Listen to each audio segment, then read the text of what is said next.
सकाळी सकाळी लवकर आंघोळ करून घेतली आणि पहिले गरम पाणी पिऊन घेतलं, कारण आमच्या इकडे खूप जास्त थंडी आहे. सकाळी सकाळी गार पाणी पिऊ नाही वाटत. काय थोडंसं स्वतःला आरशात बघून स्वतःचं आवरून स्वयंपाकाला लागले, कारण यांना डबा द्यायचा होता.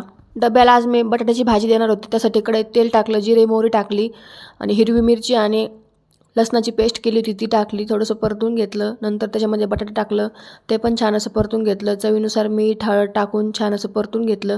थोड्या वेळ परतल्यानंतर झाकण ठेवून. तुम्हाला माझे व्हिडिओ आवडतात की नाही हे कमेंट करून नक्की सांगा. आजपासून मी डेली ब्लॉग टाकणार आहे, त्यामुळे बघायला विसरू नका. त्यानंतर इकडे मी चपात्या वगैरे बनवून घेतल्या आणि यांना जेवायला दिलं, कारण त्यांना कंपनीत जायचं होतं. आणि दिवाळीत मी चकल्याचं थोडंसं पीठ दळून आणलं होतं, ते थोडंसं राहिलं होतं. त्याला आज मुहूर्त लागला, म्हटलं चकल्या करून घ्याव्यात, तसंच पीठ खराब होण्यापेक्षा. मग काय चकल्या करून घेतल्या.